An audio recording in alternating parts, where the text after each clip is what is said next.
Do you live in a world filled with corporate data? Are you plagued by siloed departments? Are your lackluster growth strategies demolishing your chances for success?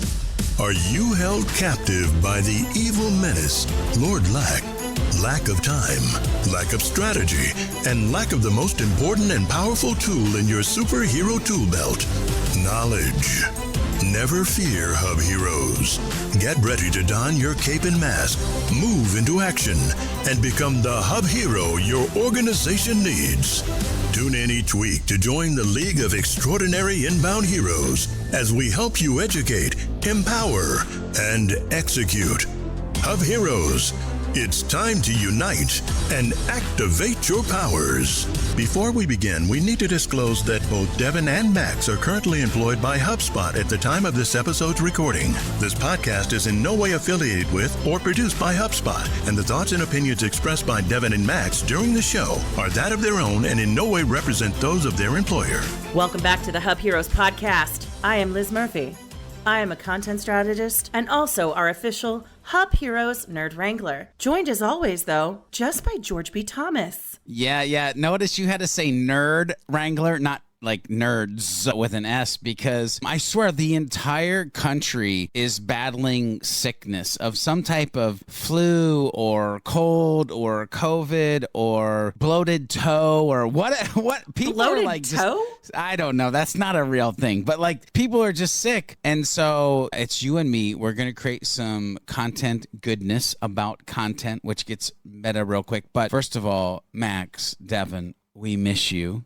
Get well. We're thinking of you, praying for you, but we got to keep the fire burning.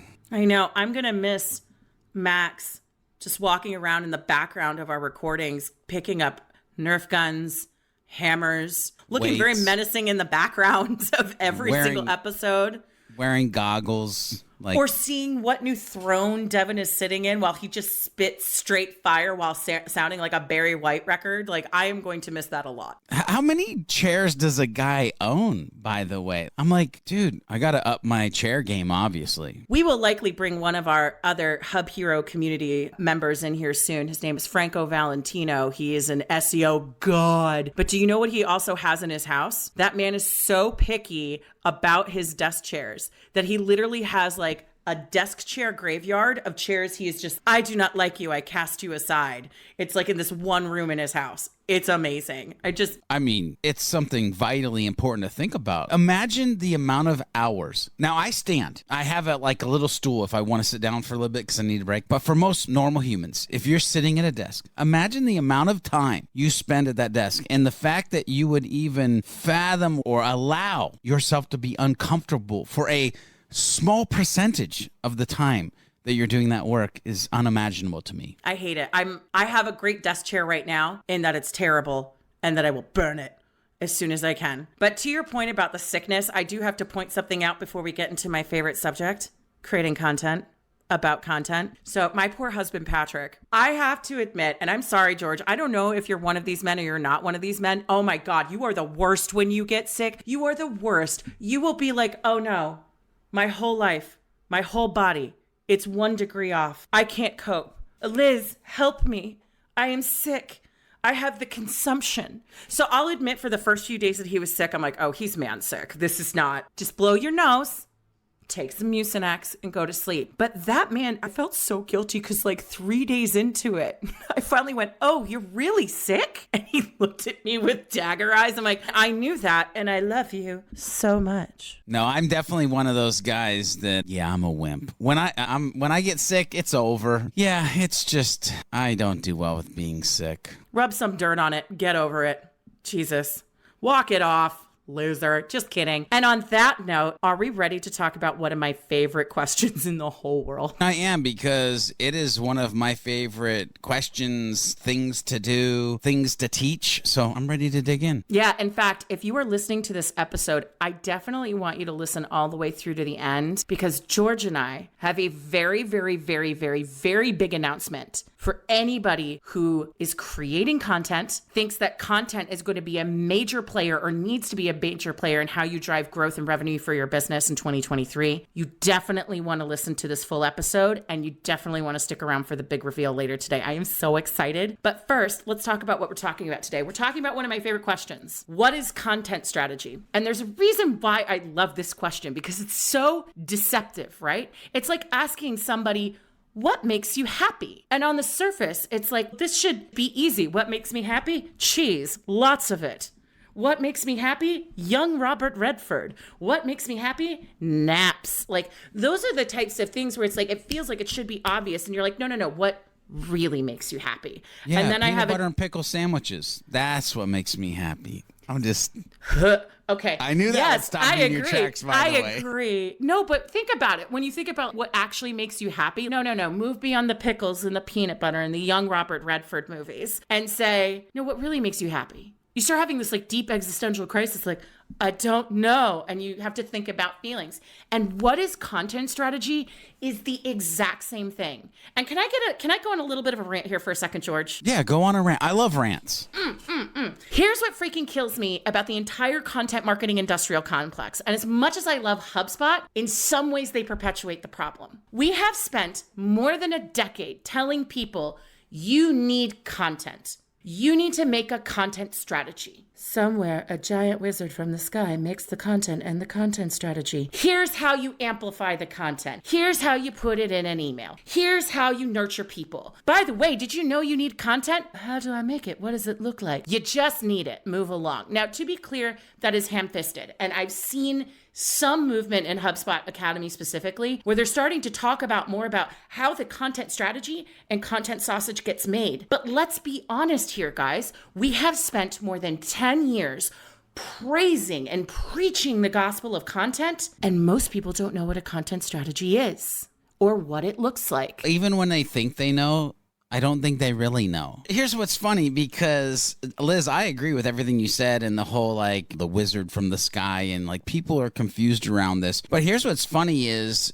and again, I do think that HubSpot and Content Marketing Institute and anybody who in history has talked about a content strategy or creating content or growing your business using content has forgotten a little piece of this. At least everything that I've read and everything that I've seen, and I think it's why it took me so long to actually put the pieces together and figure it out, was content strategy. You hear the words like keywords, and then it grows a little bit and you hear the words like topics. And somewhere back in the beginning, you heard words like blog. And somewhere along the way, you hear like semantic markup and alt image text and all the kind of content nerdiness. Here's the funny thing. You really can't have a content strategy if the word revenue is not in the conversation. What content are we creating that actually is leading to a place where at some point we can drive revenue? And here's the problem. From the get-go, it was this Mother Teresa thing of, we're going to create content and add value to the world for free. And then out of trust and reciprocity, they will want to give us their wallets.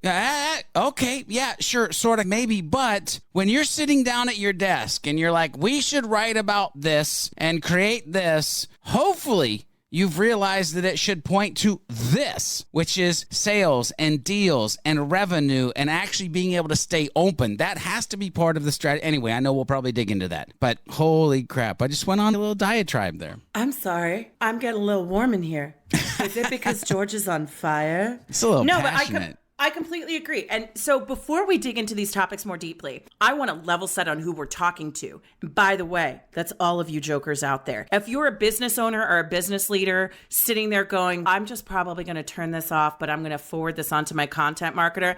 Wrong. I have some stuff to talk to you about. We got some problems and we need to talk about it. If you're the content marketer who has ever said, my editorial calendar is my content strategy, until one day, after months of creating content, your boss walks in and goes, knock, knock. Hi, how are you? Can you give me the content strategy for all the content we're creating? Thanks. And then they just walk away and you're like, but I thought it was the calendar. What am I doing wrong? Is my job on the line? If you're the marketing leader who thinks maybe a content strategy is an editorial calendar plus a 10-page executive summary that no one will ever read, we're going to have a conversation today. And if you are the business owner who literally has no idea, but you're the person who's like, I'll know it when I see it. Okay, no. And sales. Okay, if you're in sales and you happen to be listening to this, let's just be honest, you don't care. You don't care because most of the content that's probably being created right now doesn't help you anyway. And we're going to talk about that too. No, we're going to talk about that too because they should care. And you started talking about it. Oh my God. I know. So we're going to do all those beautiful things and we're going to get there. George, are you ready? Do we need to shake it out a minute? We got to shake it out. No, I'm good. Here's the thing. I'm so excited for the part when we get to be able to talk to the salespeople because. How about this? I'll tell them when we get there. No.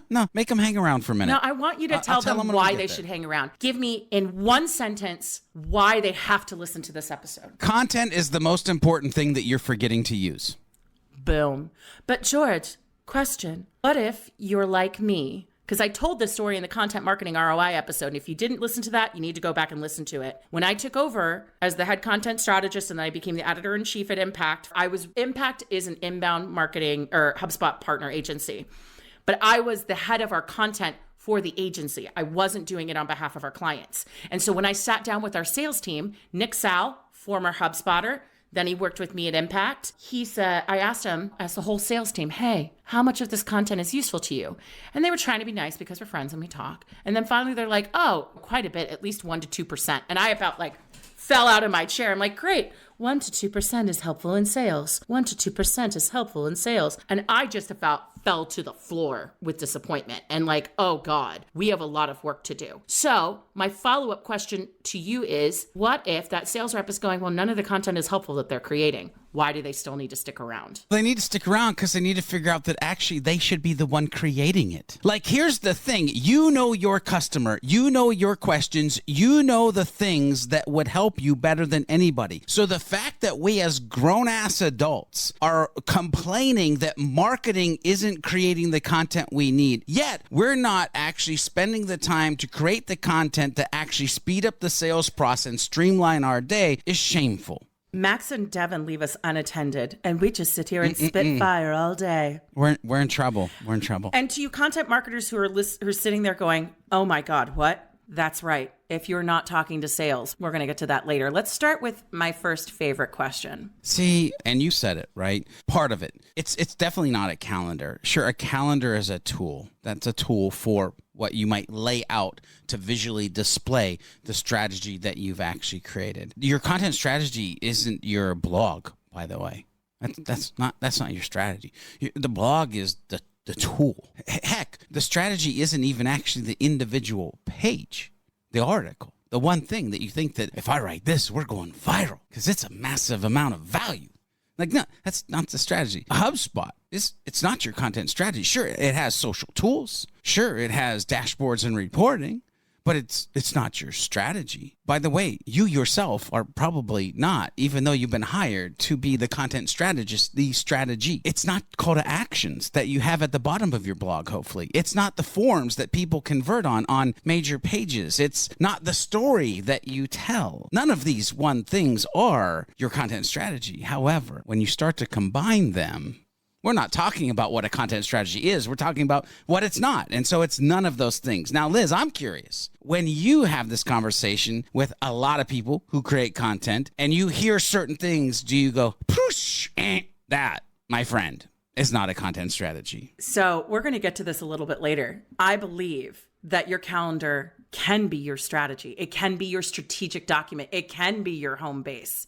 And if somebody's asking you for a content strategy, you are not pulling it together properly and you have a communication breakdown. So what isn't a content strategy? A vanity project, brand awareness campaign, something that isn't tied to revenue, something where you feel like if you're a marketer right now and you're saying, I have this beautiful content strategy that our sales team just doesn't get, you are the problem. It's interesting. I have to unpack this, and I don't know why, but when you said you're the content marketer and you used the word beautiful and strategy together, I think my brain fried a little bit, because I feel like any strategy is actually going to be a little messy, a little in the weeds, a little in the trenches, a little bit able to pivot over here and pivot over there, listen to the customer, make some decisions, put something else new out and different. Not like this like shiny Christmas gift wrapped with a bow, and that's what we're going to use for the next 12 months, but something that's like agile and like mean, lean, content fighting machine. Like, I don't know. I don't like the word beautiful strategy together. That's the whole point. I think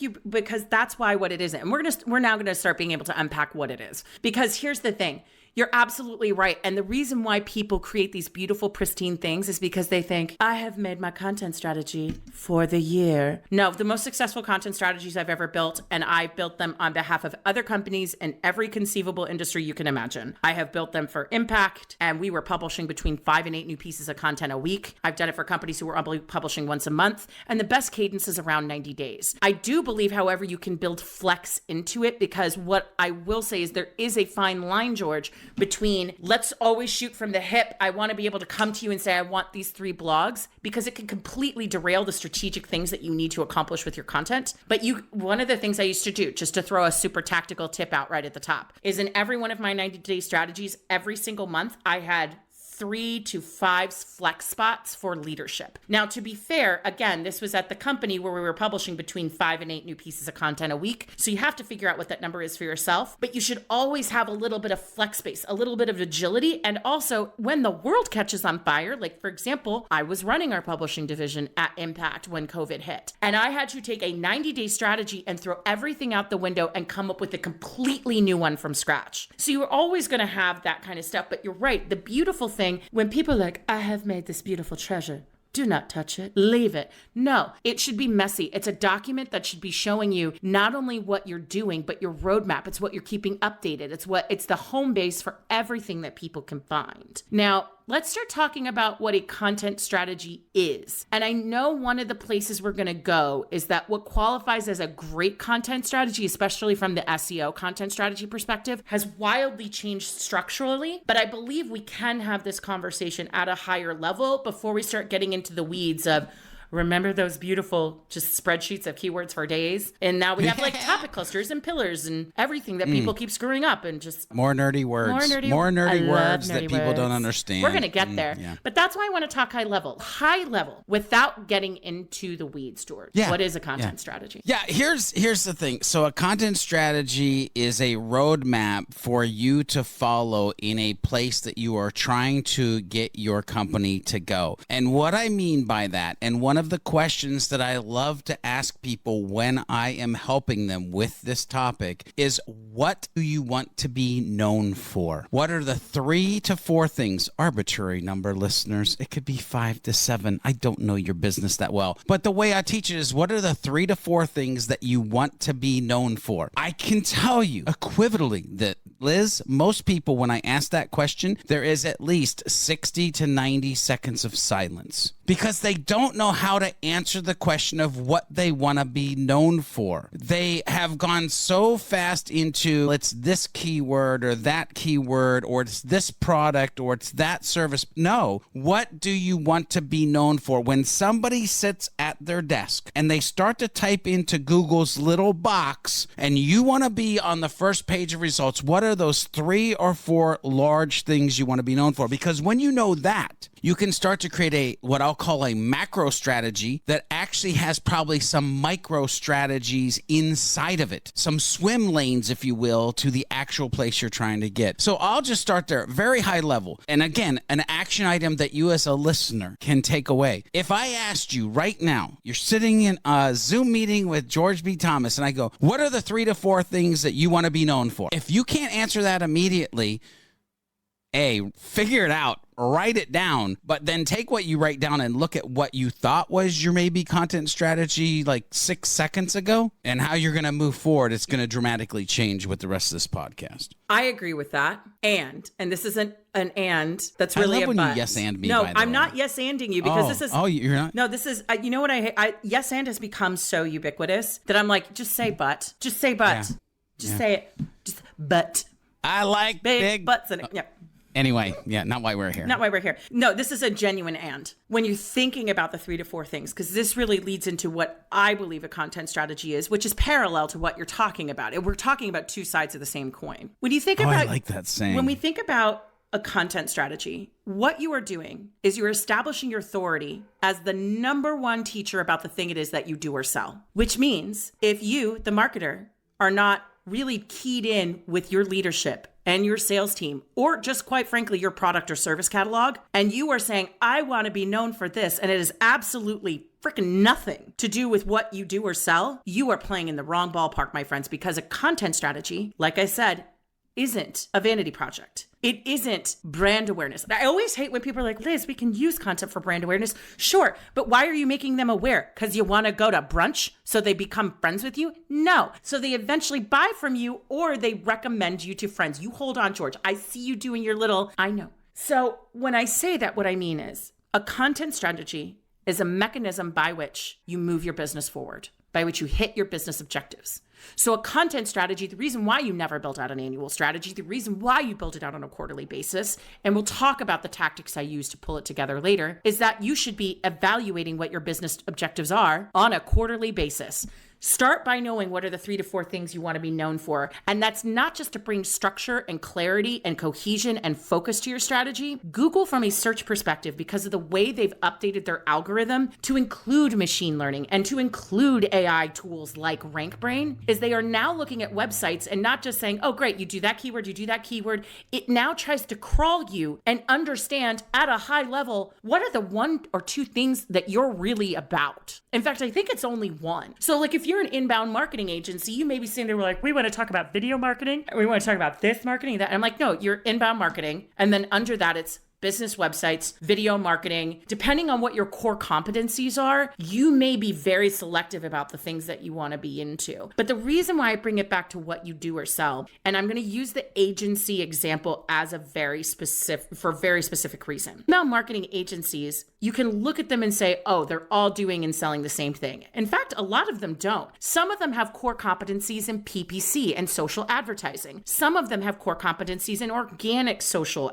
marketing. Things like that. So if one of the big things you want to be known for is PPC and how you use paid advertising with inbound, paid advertising is going to be one of your content pillars that you really want to push toward. So your content strategy is not a vanity project. Sure, drive awareness and educate, but remember, awareness should lead to something at the end of the day, but it's a business objective. It is a business move. That's the thing, right? So first of all, I got to unpack a couple things. I said be known for. You said core competencies. By the way, your core competencies, what do you want to be known for? What is it that you're good at? But here's the thing too, Liz, is and I was literally losing my mind, and I was like, I know. And I had to hold on for a second. But people talk about like brand awareness, content for brand awareness. Yeah, it's the same disease of content for just awareness in general. Meaning, if you think about the buyer's journey, awareness, consideration, decision, most companies will start creating what is easy, which is the awareness and the brand awareness and this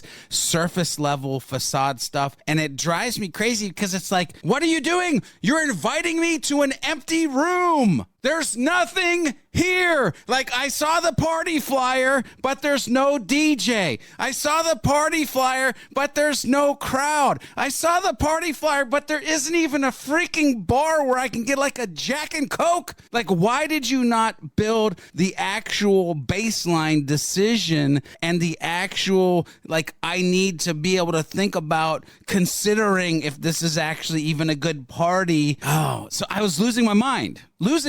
So here's what I want to say. I'm going to even take this a step further. And I don't have Max's fancy censor button. Alert, warning, swear word incoming. I'm about to say a swear. I am convinced that if people say, but this is for brand awareness. No, it's not. Your audience doesn't give a shit about what that is. That is a code word for an article that you want to write for you. In some cases, now here's the thing. If we're talking about awareness, like education, if you think of awareness and you're immediately saying, no, I'm trying to fill the top of the funnel, we are not talking about the definition that I'm talking about. What I'm talking about are the marketers out there who cling to awareness like a lifeboat and the Titanic is going down and you're still gonna freeze to death. Like, I'm talking about not awareness stage. I'm talking to people who are like, this is to build brand awareness, to make people like us. Unless your content is answering a specific question or solving a real problem, not an imagined one,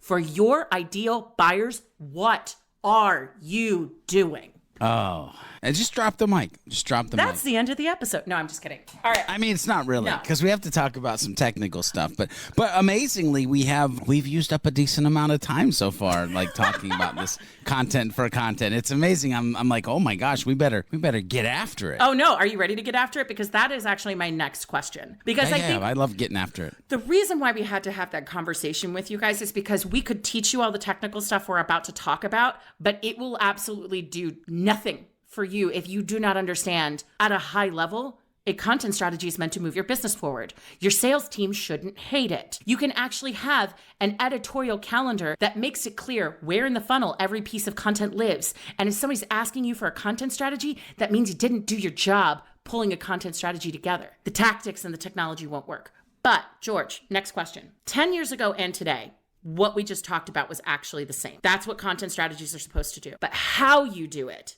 has wildly changed. So I want you to talk to me about 10 years ago. Paint me that picture. What did it look like? What did your content strategies look like 10 years ago? Oh, yeah. So here's the thing. 10 years ago, it was easy.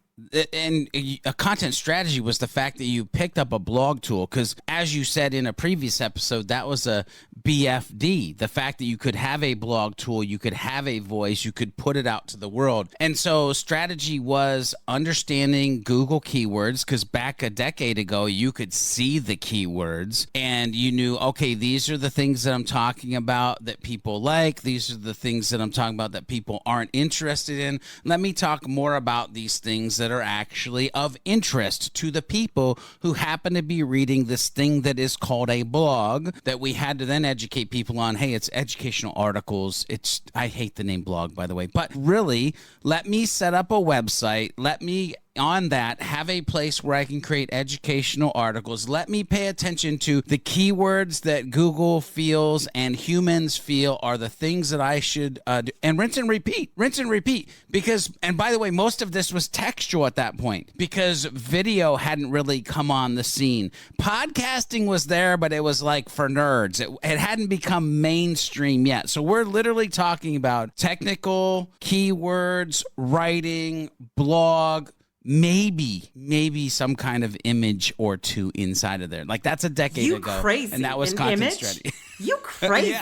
Yeah. Hey, we're cutting edge. I'm telling you. You know what's really funny though? You said it was so much easier back then. I remember when I was at my first inbound marketing agency, it was like 2014, and it was Quintain based in Annapolis. Hi, Kathleen. How you doing? She was the owner. She's now at Pavilion, an incredible company. Hi, John. I actually found that methodology really awful. I hated it. I thought it was really, and where content strategies are today, where people think it's more complicated, I was like, oh, thank God. This is so much more simple. Because the way it used to be for us lonely little content marketers is we'd have to get a keyword tool and just start randomly typing shit out and being like, I think this is what we should be writing about. Or you were on the other side of the fence where you thought, oh, this is a company update we should share. We just won an award. Boom. It's like, that's a media section of your website. Sir, this is a Wendy's. Like, that's not a content strategy. So I actually found it really hard. So 10 years ago for me as a content strategist, I was going into whatever keyword tool I could find. And like, I guess I'll find something about insurance. I guess I'll do it this way. I found it horrifying. A lot of guessing. You've said guessing like multiple times, right? So there was a lot of guessing. That's interesting. Is it interesting? Or is it illuminating? Well, it is, because I think it's interesting because I think I know where you're going on how it is today. Well, why don't you start us there, though? You take us to where we are. Yeah, so here's the funny thing where my brain is going with this, Liz, is the fact that while I say that was easier back then because it was a little bit more willy-nilly, if you will, today actually is easier if you have a strategy, if you pay attention to what's changed, because where I think you might have been heading is now you, instead of guessing, realize there's a structure to follow. There's a thing that is a pillar page. There is a thing that is topic clusters. There is this understanding of you have to get niche, right? What do they say? The riches are in the niches. If you know what you want to be known for and you're focusing pillars and clusters around that, and if you're paying attention to the way that things link together for SEO and the humans that are coming to those pages, now there's like it took me a while to get the words human on this episode, but now there's a structure, a repeatable process that actually makes it for people like you easier to get the results that people want to see from the content that's been being created. But before we get into that, I think the other thing that we have to talk about is that the way our content was ranked was wildly different back then than it was today. So I was talking earlier about like there were 7 people blogging. Number one, there were 7 people blogging. So that's the other thing. So there are a few things that have changed. Number one, you were just a little star child in the universe back then if you were creating content. Now every single one of your competitors is creating content. We'll talk about good to great content at another time, but there are a few big things that have changed. Number one, back then, few people were creating content. It was a BFD. It was super easy to rank because you were probably the only one who was actually writing stuff about it. Now everyone's doing it. The other thing that's happened is that what happens when marketers get a hold of anything? They try to ruin it, and then the scammers try to ruin it, right? So Google has changed in a lot of ways how they rank content to mitigate a couple of things. For example, keyword stuffing. They did a Google update where if you were just throwing keyword in an effort to game the system, you're out. You're getting not ranked anymore. Now, they're also not only taking into account how good is the content today, what's the page experience like? How long does it take to load? What is not just what is your website about at a high level, like how does all your content connect together? Are your images too big? When someone bring up your website on their phone or tablet, will they hate you forever? Do you have CTAs no one can close over your beautiful content?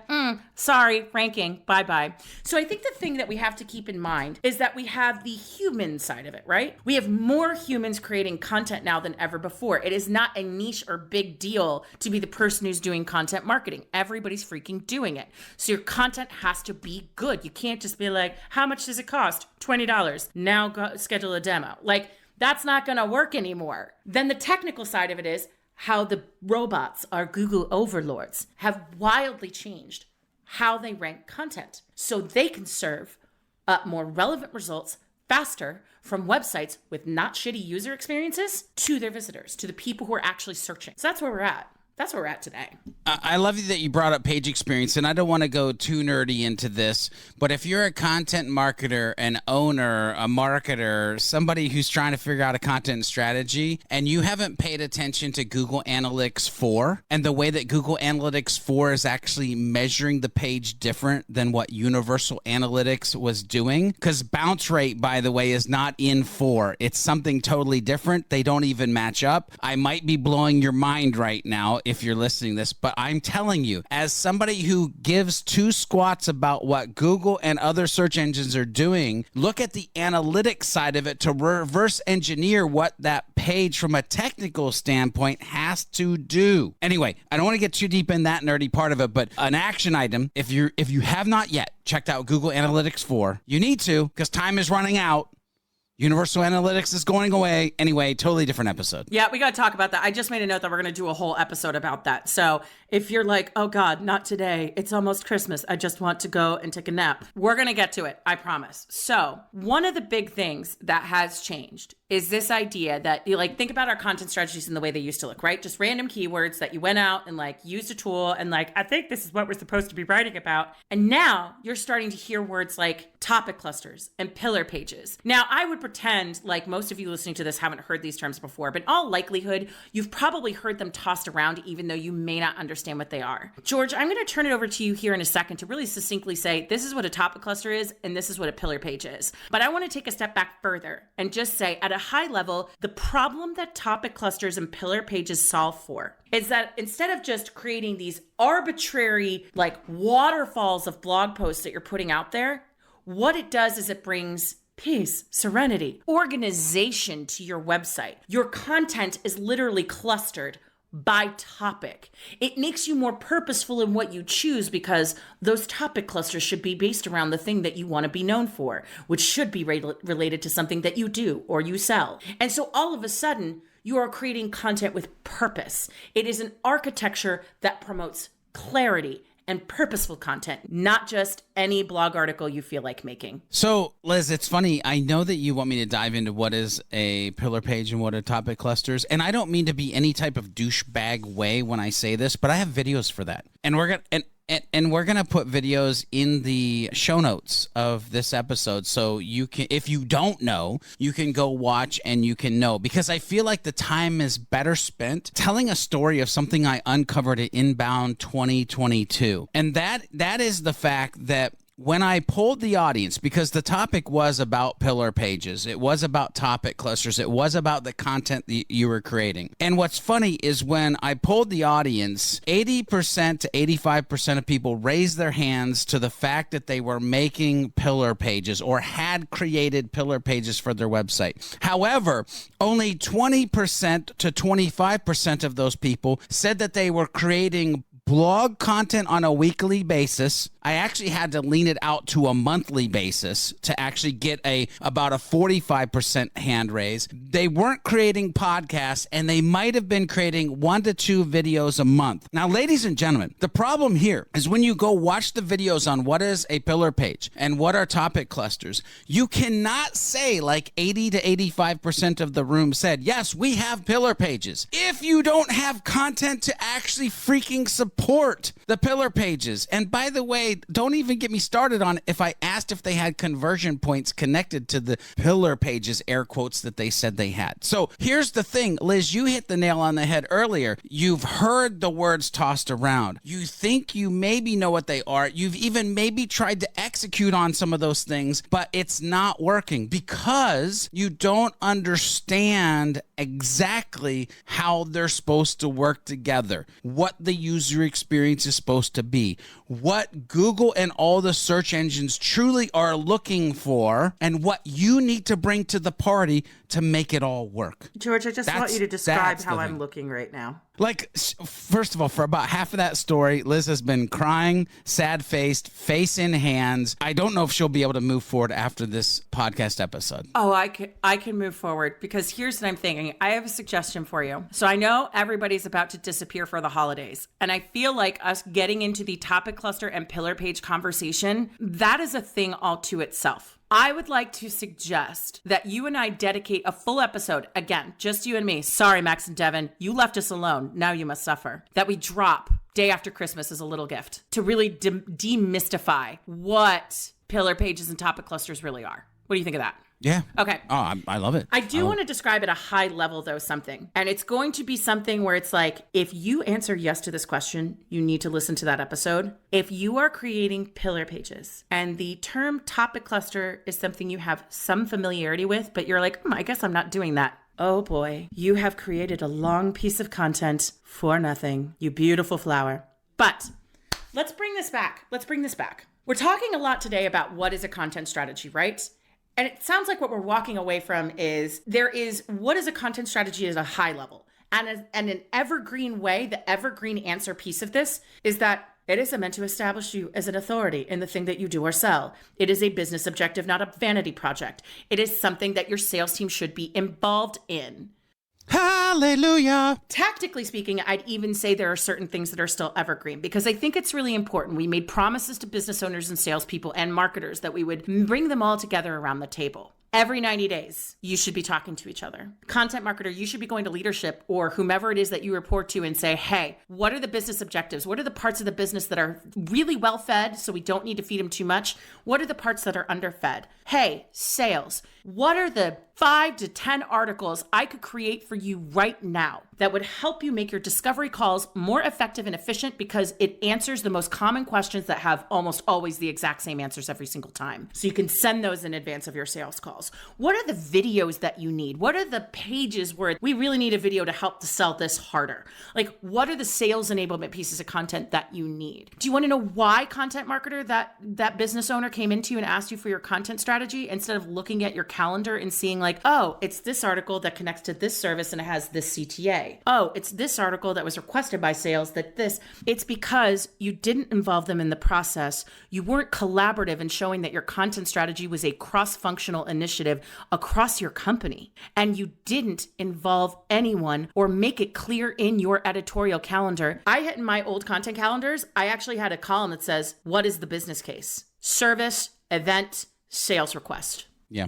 So with about 4 minutes left of this episode, I have to give the hopefully growth-focused content marketer or hopefully the business leader another little question, because you started talking about like, ask them this. Here's another question you can ask your sales team, by the way. Jimmy, Becky, Bobby, I need you to be completely honest with me for a second, because I'm not going to get frustrated. This is an open and safe atmosphere. Could you please show me what you've been using in the sales process that marketing knows nothing about? Do you know that they usually have their own little content directories of things that they've patchworked together because salespeople are often underfed, underloved, and left to fend for themselves, but they have to drive these massive revenue goals. All right, so we only have a few minutes left. I'm going to forego our usual secret question because I have two things I want to get to. Number one, I want us to each share our one takeaway. But then, George, I need you to share the big announcement that we teased at the beginning of this episode. Yeah, without a doubt. Okay, so been waiting the whole time. What's your one thing? My big takeaway, I'm going to go right back to where I got super passionate at the beginning, is that sales teams need to know, and whether this is a salesperson listening to this episode, you're a marketer and you're sending it to your sales team, you're a business owner and you're sending it to your marketing and your sales team, everybody that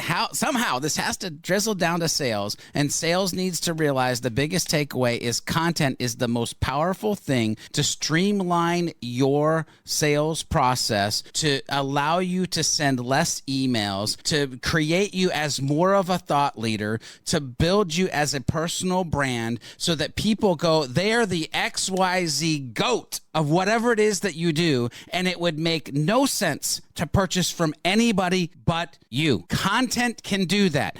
And it doesn't have to be this, holy crap, this is hard to do thing. It can be micro content, written content, video content, audio content. I don't care, whatever way you like to best communicate to the world, salesperson and people. Content is the biggest thing that most likely you're leaving on the table that could change your life and put more dollars in your wallet, which just always makes more sense. Dollars in your wallet, so it makes sense. I see what you did there. All right, I'm going to keep mine short and sweet. Going back to something I've touched upon a couple of times today, your content strategy can be an editorial calendar. It can be a spreadsheet that has multiple tabs that talks about video, sales enablement, all of the different areas in which you are creating content to drive traffic, leads, and sales for your business. If someone is asking you for a content strategy outside of the processes and the documentation you already have, you need to look at the tools you already have at your disposal. There is no mythical 11-page content strategy template you just haven't found yet. Although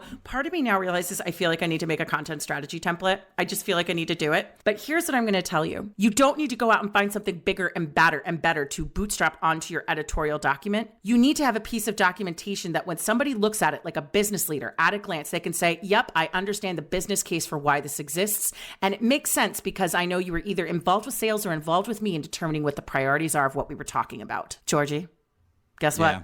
It's announcement time. Announcement. That's it. Announcement. That's it. It's been a pain point for years. I've taught this thing around content for years, but it's always been just for clients of agencies that I've worked for. It's been a thing that's gone around on my brain, and I'm just passionate about content for like all verticals, all departments of a business. And so the big announcement is that we have officially launched the SEO Content Strategy Masterclass. Now, anybody that's been following my journey, I said we, not me, meaning I am a business of one solopreneur, but we, meaning you actually have access to myself and Liz Murphy. We're both going to be the instructors of this SEO Content Masterclass. And what's nice is it's 6 weeks. So you're going to have us for 6 weeks. You're going to have us for an hour each week. We're going to be doing Q&A, and we're going to eradicate all the things of like, I think I know what it is, or I think I know how it should go. Or if you're asking your question, why can't I get ROI out of my content? Then this would absolutely make sense for you. But that 6 weeks, 1 hour each week, depending on what kind of seat you want. There's a basic seat, lower price. There's a premium seat. If you get the premium seat, you actually get some additional time with Liz and myself where we get into the weeds, the granulars of what do you want to be, just with you. Well, and maybe somebody from your team. But the point is, we get into the granulars of what do you want to be known for and what do those micro swim lanes look like for that macro strategy that you need to build for 2023 and beyond. What I'll tell you is that, and of course, I'm going to let Liz talk a little bit about this too, because I get passionate. I might skip some points that she thinks is important, but you can go to hubheroes.com/SEO. That's going to take you to the SEO Content Masterclass. You can sign up. By the way, it is limited registration and actually limited. It's not one of those fake jerky whatever things. It is actually limited to a certain set of seats. You'll see it on the page. And registration actually ends January 12th. So you have between now, the time that you're hearing this, and by the way, if it's after January 12th, I'm sorry. We'll probably do it. We love you. We'll probably do it again. But you have until January 12th to sign up. Limited seating. Take your content to the next level in 2023. Liz, what else? Oh, it's so great. I actually was just scratching my face, but I can definitely talk because I have a couple things I want to add here. If you are a business owner and you're wondering, I don't need to go to an SEO Content Strategy Masterclass. Do you have a content marketer who you'd like to be an autonomous content strategy all-star using modern best practices that are repeatable, scalable, and guaranteed to drive traffic, leads, and sales for your business? I bet you would. Would you like them to also know how to seamlessly, flawlessly, and in a robust and exciting way show you the ROI of every single piece of content you're creating? Would you like to suddenly, whether you're a business owner or a content marketer, have clear understanding of everybody saying a bunch of different things? What are actually the content strategy best practices that work? What does Google's helpful content update mean? What do the Google search gods actually look for now? How do I actually have a lather, rinse, repeat process every 90 days that makes me not want to pull my hair out and doesn't make my boss come running around the corner going, hey, do you got that content strategy? It's also limited because it's going to be live. And George and I want to make sure that we have time to have people interact, show their work. There's going to be interactive and immersive pieces of this. And that's really important to us. So when we say it's limited, we actually really mean it, because you're not just going to be getting our brains. You're going to be getting our hearts. We're going to care about your business. We're going to care about you. We're going to care about your strategy. We're going to care about you and your specific growth. Yeah, that's enough. Just the fact that we care and you're getting our brains, and not just my brain, not just Liz, two brains, caring, empathy, focused on you. The human. You, ladies and gentlemen, the human. The human. And on that note, George, I'll talk to you early next week for Topic Clusters and Pillars. Boop, boop. Absolutely. Bye, Can't everybody. Wait. Bye. Should we actually play a little thing after the thing they're about to listen to? George, I have some grievances I need to share with you. Come with me after the credits. Okay.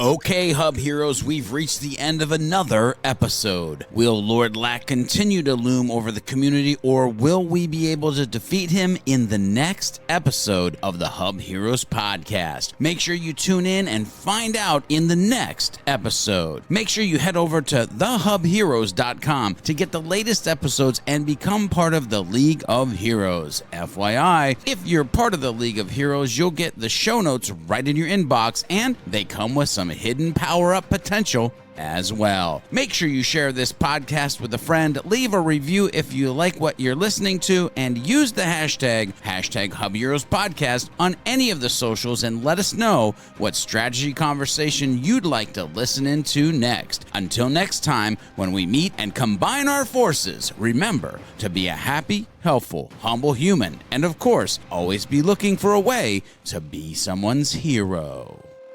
Yeah, I'm ready. I was born ready. I got a nice warm fire going in the back. It's time for some Hub Heroes goodness.